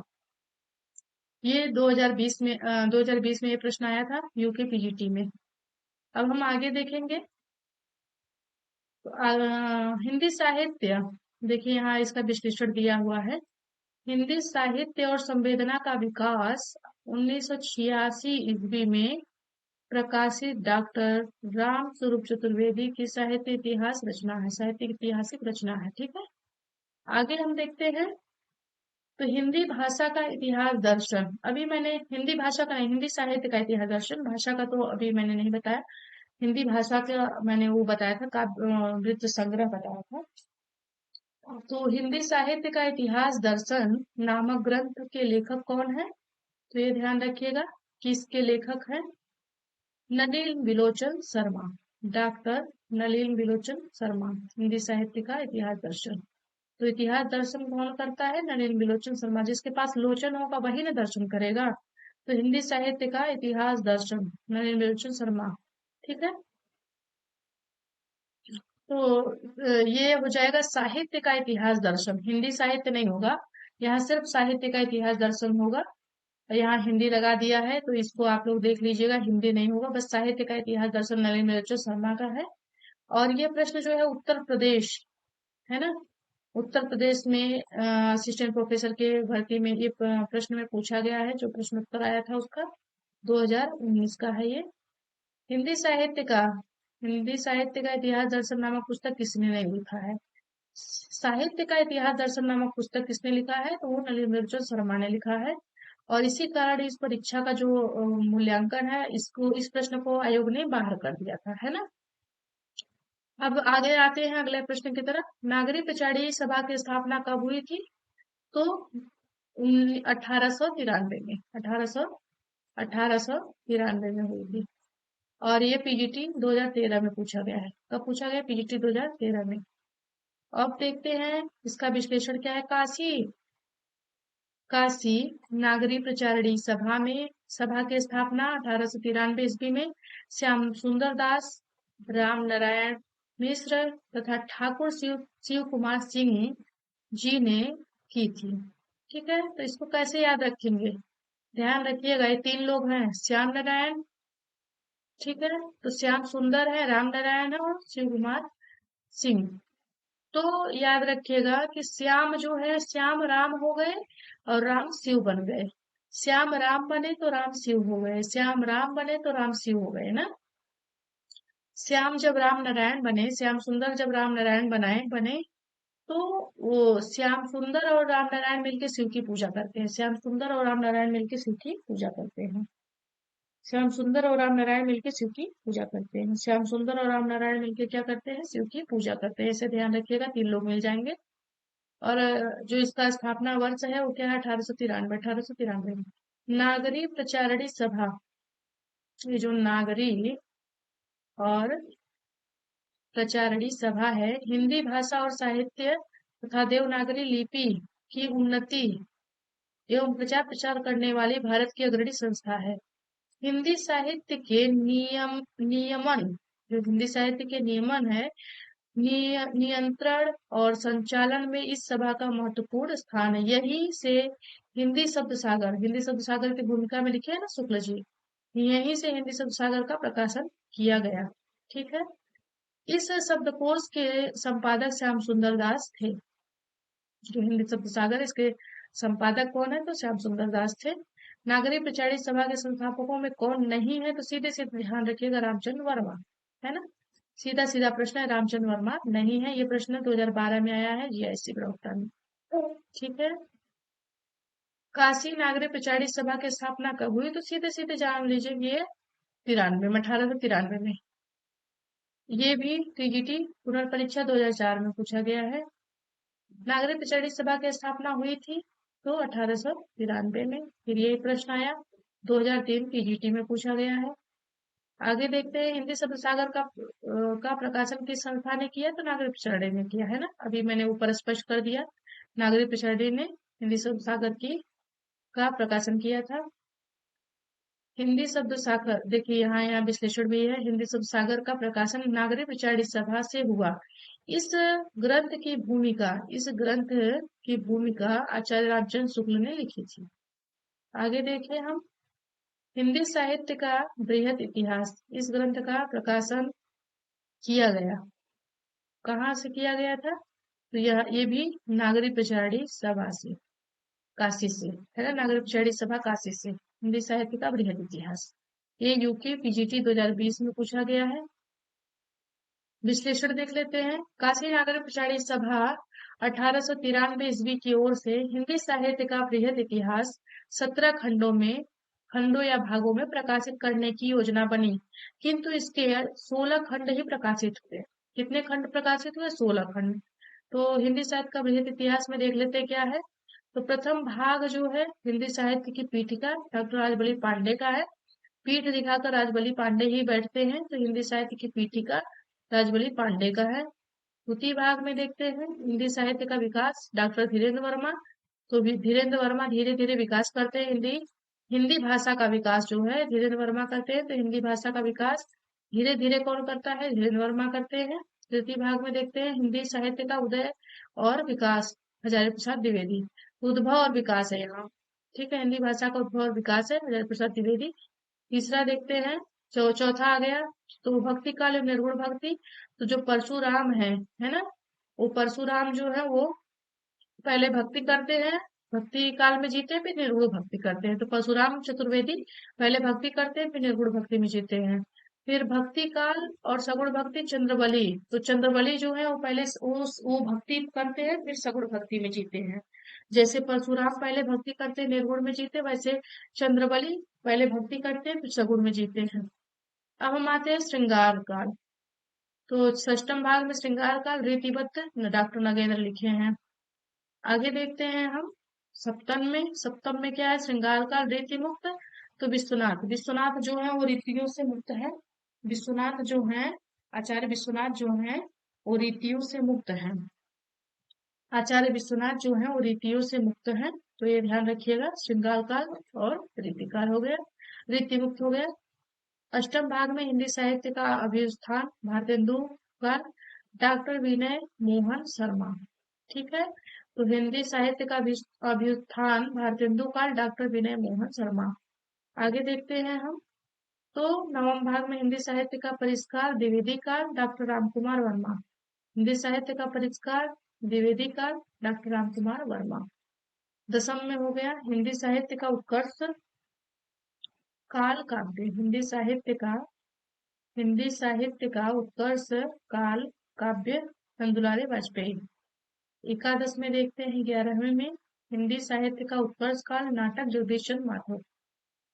द्वादश में देखते हैं हिंदी साहित्य का उत्कर्ष काल उपन्यास कथा तथा आख्यायिका कृष्णलाल हैं ये, तो कृष्णलाल जी हैं। त्रयोदश भाग में देखते हैं हिंदी साहित्य का उत्कर्ष काल समालोचना तथा निबंध लक्ष्मी नारायण सुधांशु जी का है। चतुर्थ भाग में देखते हैं तो चतुर्थ भाग में चतुर्दश है तो हिंदी साहित्य का अद्यतन काल राम अवध द्विवेदी।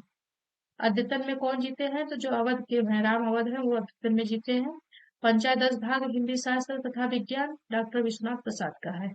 षोडश भाग हिंदी का लोक साहित्य राहुल सांकृत्यायन, तो राहुल सांकृत्यायन जी लोक में जीते हैं, ये ध्यान रखिएगा। आगे हम देखते हैं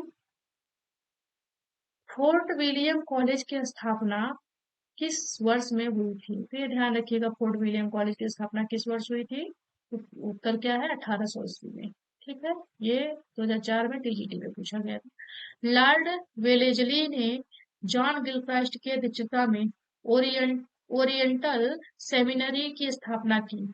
बाद में यही संस्था फोर्ट विलियम कॉलेज के रूप में फोर्ट विलियम कॉलेज के रूप में परिवर्तित हुई। फोर्ट विलियम कॉलेज की स्थापना टीपू सुल्तान पर ब्रिटेन की निर्णायक विजय की स्मृति में 10 जुलाई 1800 को मार्केस ऑफ वेलेजली ने की थी और गिलक्राइस्ट उसके हिंदुस्तानी विभाग के अध्यक्ष नियुक्त किए गए थे। उन्होंने हिंदी के शिक्षण के लिए 2 भाषा पंडितों लल्लू लाल एवं सदल मिश्र की नियुक्ति की थी। तो यहाँ देखिएगा दूसरा प्रश्न आ गया फोर्ट विलियम कॉलेज की स्थापना पुनः फिर पूछा गया तो 1800 में हो गया। फिर वही ये 2017 में जीआईसी में पूछा गया था। फिर फोर्ट विलियम के 2004 पीजीटी में पूछा गया है तो ये भी 1800 में है। आगे देखते हैं हम कलकत्ता में स्थापित फोर्ट विलियम कॉलेज के संस्थापक कौन थे, तो स्पष्ट हो जाएगा जॉन गिलक्राइस्ट है ना, ये क्राइस्ट व्यक्ति थे है ना। ये गिला करते थे कहाँ पे जाके फोर्ट विलियम कॉलेज में और वो भी कलकत्ता में। तो कलकत्ता में ये जाते थे गिला करते थे सबसे और गिला करके कहाँ पे बैठते थे फोर्ट विलियम कॉलेज में। सदल मिश्र किस भाषा की विशेषता है, सदल मिश्र की भाषा की क्या विशेषता है, तो पूर्वीपन है ना, पूर्वीपन की विशेषता है। शुक्ल जी का जब आप की पुस्तक पढ़ेंगे तो मिलेगा। सदल मिश्र बिहार प्रांत के शाहाबाद अब भोजपुर जिले के ध्रुवडीहा गांव के रहने वाले शाक्य द्वीपीय ब्राह्मण थे। इनके पिता का नाम नंदमणि मिश्रा था। ये कलकत्ता के फोर्ट विलियम कॉलेज के हिंदुस्तानी विभाग में अध्यापक थे। सदल मिश्र का प्रारंभिक खड़ी बोली गद्य लेखकों में विशेष महत्व है, ये ध्यान रखिएगा। इनके शब्द संगठन और वाक्य विन्यास दोनों में ही ब्रजभाषा पूर्वीपन और बंगला इन तीनों का प्रभाव स्पष्ट लक्षित होता है। तो आगे देखेंगे हम अन्य महत्वपूर्ण तथ्य क्या है। आधुनिक काल में जिस भाषा में हिंदी गद्य लिखा जा रहा है वह खड़ी बोली गद्य है। क्या है, खड़ी बोली गद्य है। ठीक है, आचार्य रामचंद्र शुक्ल ने खड़ी बोली गद्य का आरंभ अकबर के दरबारी कवि गंग द्वारा लिखित चंद छंद वर्णन की महिमा से माना। तो फिर सदल मिश्र हिंदी के पहले गद्यकार हैं। सदल मिश्र की 2 गद्य कृतियां हैं, कौन कौन सी हैं, नाचिकेतोपाख्यान या चंद्रावती और दूसरा क्या है, दूसरा है रामचरित्र। क्या है, रामचरित्र। तो नाचिकेतोपाख्यान 1803 में है, रामचरित्र 1806 में है। हिंदी का गद्य साहित्य रामचंद्र तिवारी की पुस्तक से ये लिया गया है। अब आते हैं रामचंद्र शुक्ल के अनुसार सदल मिश्र ने व्यवहारोपयोगी भाषा लिखने का प्रयत्न किया था। ठीक है, जो ये सदल मिश्र जी हैं, ये सादे व्यक्ति हैं, इसीलिए व्यवहार और उपयोगी भाषा लिखने का प्रयत्न करते हैं। फिर देखते हैं श्याम सुंदर दास ने तत्कालीन गद्य लेखकों में इंसान खां के बाद दूसरे स्थान पर सदल मिश्र को रखा है। जो श्याम सुंदर दास हैं, ये इंसान अल्लाह खां के स्थान इंसान अल्लाह खां के बाद दूसरे जो स्थान पर किसको रखा है, तो इन्होंने सदल मिश्र को रखा है। ठीक है, आगे हम देखते हैं कि लल्लू लाल की, जो लल्लू लाल है, लल्लू लाल की रचना प्रेम सागर है ना। ये लल्लू व्यक्ति हैं, इनकी रचना क्या है, प्रेम सागर है। ठीक है, तो लल्लू लाल की रचना प्रेम सागर में ब्रज भाषा का प्रभाव दृष्टिगोचर होता है और शैली आख्यात्मक है। शैली क्या है, आख्यात्मक है। ठीक है, मुंशी सदा सुखलाल की रचना सुख सागर एक धार्मिक ग्रंथ है और इसकी भाषा पर पंडिताओपन एवं फारसी का प्रभाव है। इंसा अल्लाह खां की रचना रानी केतकी की कहानी है, जिसे उदय भान चरित के नाम से भी जाना जाता है या कहा जाता है। इसकी भाषा पर उर्दू, अरबी एवं फारसी का प्रभाव है, तो ये ध्यान रखिएगा। फोर्ट विलियम कॉलेज में जॉन गिलक्राइस्ट के हिंदी उर्दू के अध्यापक थे। इन्होंने इन्होंने लल्लू लाल और शाहाबाद अब भोजपुर के सदल मिश्र को भाषा मुंशी के रूप में नियुक्त किया था। प्रेम सागर किसकी रचना है, तो याद रखिएगा, जो लल्लू व्यक्ति होता है वही प्रेम करता है। जो लल्लू व्यक्ति होता है वही प्रेम के सागर में गोते लगाता है। लल्लू व्यक्ति क्या करता है, प्रेम के सागर में गोते लगाता है। ठीक है, रानी केतकी की कहानी, रानी केतकी की कहानी कौन लिखता है, तो जो अल्लाह को याद करता है, जो अल्लाह को याद करेगा वही रानी केतकी की कहानी लिखेगा। तो इसके पहले जो प्रेम सागर आया था वो 2011 पीजीटी में पूछा गया था, और एक टीजीटी 2011, पीजीटी 2004, आश्रम पद्धति प्रवक्ता 2012 में, ये तीनों तीनों परीक्षाओं में पूछा गया है। रानी केतकी की कहानी, रानी केतकी की कहानी के लेखक इंसा अल्लाह खां है। इस रचना का अन्य नाम उदय भान चरित है। ठीक है, इसको स्मरण रखिएगा आप लोग। और अब आगे देखते हैं, रानी केतकी की कहानी के रचनाकार, ये जीआईसी 2012, आश्रम पद्धति 2009 दोनों में पूछा गया है रानी केतकी की कहानी। और इसके लेखक रानी केतकी की कहानी फिर वही है, अल्लाह। अल्लाह क्या करते हैं, रानी केतकी की कहानी सुनाते हैं। निम्नलिखित में से फोर्ट विलियम कॉलेज कोलकाता में हिंदी के अध्यापक कौन थे, तो ध्यान रखिएगा, सदल मिश्र। सीधे साधे व्यक्ति थे, इसलिए हिंदी इनको पढ़ाया जाता था, है ना। तो ये 2001 पीजीटी परीक्षा में आया था। इनमें से कौन कलकत्ता के फोर्ट विलियम कॉलेज से संबद्ध है, तो ये ध्यान रखिएगा, लल्लू लाल जी। लल्लू लाल जी जो है वो लल्लू व्यक्ति, इसलिए कलकत्ता के फोर्ट विलियम से संबद्ध है। और ये 2011 पीजीटी में पूछा गया प्रश्न है। नाचिकेतोपाख्यान के लेखक कौन है, तो ये ध्यान रखिएगा, सदल मिश्र। सदल मिश्र सादे सीधे साधे व्यक्ति हैं, इसलिए नाच नाच के पाख्यान करते हैं। ठीक है, ये सीधे साधे व्यक्ति इसलिए नाच नाच के पाख्यान करते हैं। ठीक है, आख्यान देते हैं, नाच नाच के आख्यान देते हैं, नाचिकेतोपाख्यान। अब आगे देखते हैं नाचिकेतोपाख्यान के लेखक कौन है, फिर वहीं आ गए सदल मिश्र। नाच नाच के क्या करते हैं, आख्यान देते हैं नाच नाच के। 2005 टीजीटी में पूछा गया है। इनमें से सदल मिश्र की रचना कौन सी है, तो सदल मिश्र की रचना नाच नाच के नाचिकेतोपाख्यान, नाच नाच के आख्यान देते हैं नाचिकेतोपाख्यान, सदल मिश्र। टीजीटी 2011 में पूछा गया है। ठीक है, आगे बताइएगा। इंसा अल्लाह खां द्वारा रचित रानी केतकी की कहानी का दूसरा नाम क्या है, उदयभान चरित। सीधे सीधे स्पष्ट है, उदयभान चरित। ये एनबीएस 2019 में पूछा गया था। उदयभान चरित, जो अल्लाह है, अल्लाह जो है उदय होते ही, सूर्य के उदय, भानु के उदय होते ही वो क्या करते हैं, रानी केतकी की कहानी लिखते हैं। ध्यान रखिएगा, उदयभान चरित लेखक, उदयभान चरित के लेखक है, तो उदयभान चरित सीधे सीधे ध्यान रखिएगा। फिर रानी केतकी की कहानी कौन है, इंसा अल्लाह खां, तो इंसा अल्लाह खां है। और टीजीटी 2002 की परीक्षा में पूछा गया था। सुख सागर के रचनाकार कौन है, तो सुख सागर जो है, जो सदा सुखलाल होगा ना, तो सदा जो सुखी होगा वही सुख सागर में रहेगा ना।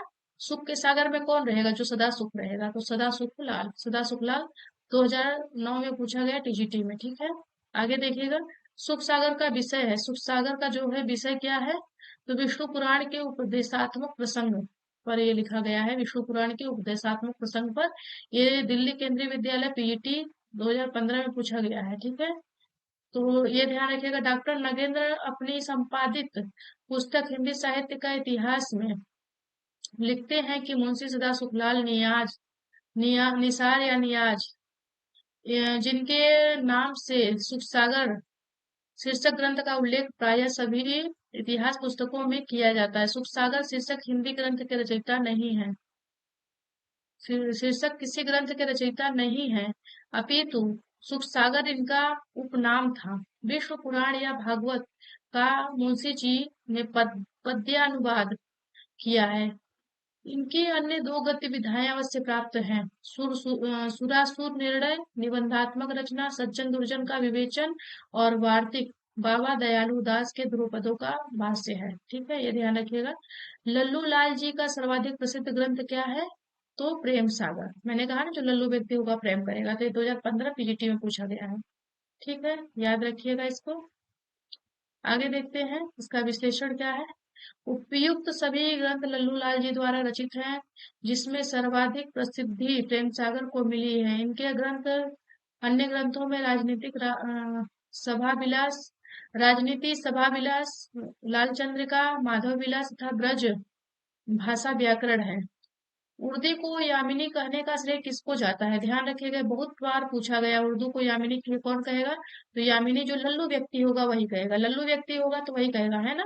जो लल्लू पंजू होता है वही यामिनी कहता है। जो लल्लू पंजू होता है वही यामिनी कहता है। जो लल्लू पंजू होता है वो क्या कहता है? तो यामिनी कहता है। ठीक है, जो लल्लू पंजू व्यक्ति होता है वो क्या करता है? यामिनी कहता है। किसको कहता है? तो उर्दू को। उर्दू को यामिनी भाषा किसने कहा? तो ये ध्यान रखिएगा, उर्दू को यामिनी भाषा किसने कहा है? उर्दू को यामिनी भाषा कहने वाले विद्वान कौन है? तो वो है लल्लू लाल। लेखक कौन है? तो वो है लल्लू लाल जी। ठीक है, उर्दू को यामिनी भाषा किसने कहा है? तो लल्लू लाल जी। ये ध्यान रखिएगा, इसको विस्मृत नहीं होइएगा। आगे देखिए, विश्लेषण भी दिया है। लल्लू लाल ने उर्दू को यामिनी भाषा कहा है। ठीक है, लल्लू लाल ने उर्दू को यामिनी भाषा कहा है। इनकी प्रमुख रचना प्रेम सागर है, जिसमें प्रारंभिक खड़ी बोली के नमूने मिलते हैं। लल्लू लाल कलकत्ता में स्थापित फोर्ट विलियम कॉलेज में भाषा मुंशी के पद पर भी रहे हैं। तो ये ध्यान रखिएगा, जो लल्लू लाल है वो भाषा मुंशी के पद पर भी रहे हैं। और कहाँ रहे हैं? तो ये रहे हैं फोर्ट विलियम कॉलेज में।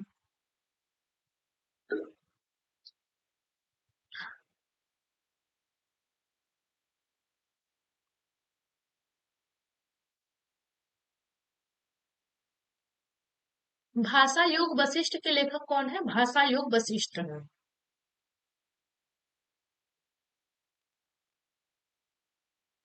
ये ध्यान रखिएगा, भाषा योग वशिष्ठ के लेखक कौन है? तो भाषा योग वशिष्ठ के, देखिए भाषा योग वशिष्ठ है ना, भाषा योग वशिष्ठ के लेखक कौन है? तो राम प्रसाद निरंजनी। देखिए, जो निरंजनी व्यक्ति होता है वही वशिष्ठ होता है ना, तो वही योग करता है। जो निरंजनी व्यक्ति होता है वही योग करता है। तो योग वशिष्ठ है, कौन है? तो निरंजनी जी है। ठीक है, ध्यान रखिएगा, भाषा योग वशिष्ठ के लेखक कौन है? निरंजनी। तो योग योग कौन करता है? तो निरंजनी व्यक्ति करता है ना, जो निरंजनी व्यक्ति होगा वही योग करेगा। भाषा योग वशिष्ठ के लेखक राम प्रसाद निरंजनी है। यह ग्रंथ विक्रम संवत 1798 सन 1741 ईस्वी में लिखा गया। इसे रामचंद्र शुक्ल ने खड़ी बोली में लिखा गया बहुत साफ सुथरा ग्रंथ बताया है। आगे देखते हैं, अब तक पाई गई पुस्तकों में भाषा योग वशिष्ठ सबसे पुरानी है। जो ये अन्य महत्वपूर्ण तथ्य हम देखिएगा, अब तक पाई गई पुस्तकों में भाषा योग जो वशिष्ठ है ये सबसे पुरानी है, जिसमें गद्य अपने परिष्कृत रूप में दिखाई पड़ता है। इसे रामचंद्र शुक्ल ने खड़ी बोली का प्रथम ग्रंथ माना है। इसकी भाषा गुरुमुखी लिपि से मिलती जुलती है। तो ये ध्यान रखिएगा। योग वशिष्ठ के लेखक कौन है? तभी मैंने बताया ना, जो निरंजनी व्यक्ति होगा वही योग वशिष्ठ करेगा, है ना, भाषा योग वशिष्ठ। ठीक है, तो भाषा योग वशिष्ठ कौन करेगा? निरंजनी व्यक्ति। ये 2009 में पूछा गया था। पहला वाला जो भाषा योग वशिष्ठ था वो 2004 में पूछा गया था टीजीटी में, ये पीजीटी 2009 में। खड़ी बोली की पहली रचना कौन है? तो खड़ी बोली की पहली रचना नाचिकेतोपाख्यान है। ठीक है, ये 2011 में प्रश्न आया था, खड़ी बोली की पहली रचना कौन है? तो नाचिकेतोपाख्यान। ये जो है टीजीटी, ये जो है टीजीटी 2011 में प्रश्न पूछा गया था। आगे हम देखते हैं, केंद्रीय हिंदी निदेशालय ने अपनी वेबसाइट पर हिंदी का उद्भव शीर्षक से के अंतर्गत खड़ी बोली गद्य की पहली पुस्तक 1623 ईस्वी में जटमल कृत गोरा बादल की कथा का उल्लेख किया है। केंद्रीय हिंदी निदेशालय के अनुसार प्रथम आधुनिक गद्यकारों में सदल मिश्र एवं लल्लू लाल दोनों शामिल हैं। फोर्ट विलियम कॉलेज कलकत्ता में एक साथ गए थे। वहां सदल मिश्र ने 1803 में नाचिकेतोपाख्यान की रचना की और नाचिकेतोपाख्यान की रचना की तथा 1810 ईस्वी में लल्लूलाल रणधीर प्रेम सागर श्रीमद् भागवत पुराण के दसम स्कंद का खड़ी बोली गद्य रूपांतरण का प्रकाशन हुआ। अतः आधुनिक गद्यकारों में नाचिकेतोपाख्यान खड़ी बोली की पहली रचना है। ये ध्यान रखिएगा, आधुनिक गद्यकारों में नाचिकेतोपाख्यान जो है खड़ी बोली की पहली रचना है ना। तो खड़ी बोली की पहली रचना जो है आधुनिक गद्यकारों में नाचिकेतोपाख्यान को माना जाता है। उत्तर प्रदेश माध्यमिक शिक्षा चयन बोर्ड ने अपनी प्रारंभिक उत्तर कुंजी में इस प्रश्न का उत्तर विकल्प ए माना था, किंतु संशोधित करके कुंजी में विकल्प बी को माना गया। ठीक है, तो ये ध्यान रखिएगा। गोरा बादल की कथा किसके द्वारा लिखा गया है? तो जो जटमल है ना, जो लोगों को जटता है मतलब जो जटमल है ना, तो जो जकड़ा हुआ है, जो जटमल है, जटमल जटमल। ठीक है, तो जटमल को खटमल बना दीजिए। खटमल जो है वो गोरा बादल को बहुत काटता है, तो गोरा बादल की कथा कौन कहता है? तो जटमल, जटमल है ना, जटमल। ठीक है, जटमल जो है गोरा बादल की कथा कहते हैं। तो जटमल को खटमल बना दीजिए। खटमल गोरा बादल को काट रहा था, खटमल गोरा बादल को बहुत काट रहा था। एनबीएस टीजीटी 2019 के ये प्रश्न उत्तर में आया था। खड़ी बोली में जो खड़ी शब्द है उसका अभिप्राय प्रयोग किसने किया था? उसका सर्वप्रथम प्रयोग किसने किया था? तो सदल मिश्र ने। नरेंद्र कोहली ने अपनी पुस्तक व्यंग गाथा में, जो नरेंद्र कोहली हैं, इन्होंने अपनी पुस्तक व्यंग गाथा में लिखा है कि पंडित लल्लू लाल ने खड़ी बोली गद्य का लेखन किया। फोर्ट विलियम कॉलेज में ही खड़ी बोली का नामकरण हुआ। हिंदी खड़ी बोली के नामकरण का श्रेय जॉन गिलक्राइस्ट एवं सदल मिश्र को जाता है। 1903 में खड़ी बोली का प्रयोग भाषा के रूप में पहली बार हुआ।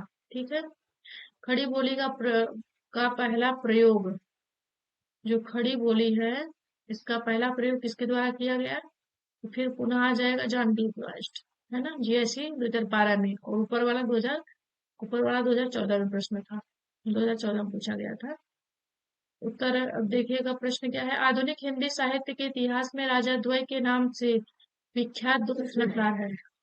राजा द्वय के नाम से विख्यात दो रचनाकार है। राजा द्वय के नाम से विख्यात दो रचनाकार कौन कौन? तो राजा द्वय के नाम से विख्यात दो रचनाकार है। राजा द्वय के नाम से विख्यात दो रचनाकार कौन कौन है? तो ये ध्यान रखेंगे हम। राजा द्वय के नाम से दो रचनाकार है, राजा लक्ष्मण सिंह और राजा शिव प्रसाद सितारे हिंद जी। ये 2001 में है पीजीटी में। ठीक है, आगे हम देखते हैं। फारसी पढ़े लिखे लोगों ने जनभाषा को, फारसी में पढ़े हुए लोगों ने जनभाषा को फारसी फारसी पढ़े लिखे लोगों ने जनभाषा को फारसी शब्दों से बोझिल कर दिया। इस खेमे का नेतृत्व कर रहे थे राजा शिव प्रसाद सितारे हिंद जी। इसकी प्रतिक्रिया में कुछ लोगों ने भाषा में संस्कृत शब्दों की भरमार कर दी। इस वर्ग के नेता ने राजा लक्ष्मण सिंह राजाद्वय की प्रतिद्वंदिता भारतेंदु के उदय काल तक चलती रही। ठीक है, अगला प्रश्न हम देखेंगे। हिंदी के प्रथम गद्यकार कौन है? हिंदी के प्रथम गद्यकार कौन है? ये प्रश्न ऊपर वाला तो 2001 में आया था, ये वाला है 2002 टीजीटी में। तो हिंदी के प्रथम गद्यकार कौन है? लल्लू लाल जी। लल्लू लाल, लल्लू व्यक्ति है इसलिए प्रथम गद्यकार हो गए। तो अगला आते हैं, ढोला मारूरा दूल्हा ढोला के पिता का क्या नाम था? तो ध्यान रखिएगा, राजा नल। राजा नल जो थे वो ढोला के पिता थे, तो ध्यान रखिएगा इसको। ढोला मारूरा दूल्हा ढोला नामक राजकुमार तथा माखड़ी नामक राजकुमारी की प्रेम कथा का काव्य है, जिसमें ढोला के पिता का नाम राजा नल। इस काव्य के मूल कवि कल्लोल है तथा कालांतर में कुशल राय ने इसमें इसमें कुछ विस्तार किया है। हाँ, रत्नाकर जोपम कथा पुस्तक का संबंध किससे है? तो ध्यान रखिएगा ये वज्रयानी सिद्ध से है। ये 2021 पूछा गया था पीजीटी में। रत्नाकर जोपम कथा पुस्तक का संबंध आदिकालीन वज्रयानी सिद्ध से है। आचार्य रामचंद्र शुक्ल अपने हिंदी साहित्य इतिहास ग्रंथ हिंदी साहित्य का इतिहास में लिखते हैं कि गोरखनाथ के समय का ठीक पता नहीं है। गोरखनाथ के समय का ठीक पता नहीं है। राहुल सांकृत्यायन ने वज्रयानी सिद्धों की परंपरा के बीच उसका जो स्थान रखा है उसके अनुसार उसका समय विक्रम की 10वीं शताब्दी आता है। उनका आधार वज्रयानी सिद्धों की एक पुस्तक रत्नाकर जोपम कथा, जिसके अनुसार मीननाथ के पुत्र मत्स्येंद्रनाथ काम रूप के मछुआरे थे और चरपटिया के शिष्य होकर सिद्ध हुए थे। तो ये ध्यान रखिएगा, इसको देख लीजिएगा ध्यान से। अब आगे देखते हैं हम, आगे क्या है। चरपटिया के शिष्य थे। तो इस प्रकार जो है रत्नाकर जोपम कथा हमने देख लिया। और ये किसके शिष्य थे? वे चरपटिया के शिष्य माने जाते हैं। जो ये कौन मच्छेंद्र नाथ जो है, इसमें देखिए दिया है ना, मीननाथ के पुत्र मच्छेंद्र नाथ कामरूप के मछुआरे थे। ठीक है, और मछुआरे थे और चरपटिया के शिष्य होकर सिद्ध हुए थे। तो इस प्रकार जो है आदिकाल के संदर्भ में अब हम आगे देखेंगे। अभी तो हमने हिंदी साहित्य का इतिहास देखा, हिंदी साहित्य की इतिहास पुस्तक देखी, जो हमारे बहुत सारी प्रतियोगी परीक्षाओं में केबीएस, एनबीएस है, टीजीटी, पीजीटी है, असिस्टेंट प्रोफेसर है, बहुत सारी परीक्षाओं में इसके प्रश्न पूछे गए हैं। तो उन प्रश्नों का हमने विश्लेषण भी किया और उन प्रश्नों को अच्छे से समझ लिया, देख लिया। और अब इसके बाद जो है आगे हम आदिकाल पर चर्चा करेंगे। किंतु आज के वीडियो में इतना ही। आज हमने बहुत सारे ग्रंथों को देखा और उसको समझने के लिए हमने ट्रिक का भी प्रयोग किया। तो आप हमारे साथ बने रहिएगा अगले वीडियो में भी। और आपके जो प्रश्न होंगे या आपका जो सुझाव होगा, आप अपने मेरे कमेंट बॉक्स में आप प्रेषित कर दीजिएगा। उसका उत्तर हम आपको देते रहेंगे। लाइव में आप अवश्य जुड़िएगा। और मित्रों, आप सभी लोग मेरे साथ बने रहिए। जो भी आपके मित्र बंधु हैं, जितने लोग आपसे परिचित हैं, उन तक ये जो साहित्यिक एक संग्रह हम आपके यहाँ पहुंचा रहे हैं, उसको आप विस्तारित करिए, लोगों तक पहुंचाइए। इसी के साथ में धन्यवाद, नमस्कार। अगले वीडियो में पुनः मिलेंगे नए प्रकरण के साथ में। धन्यवाद।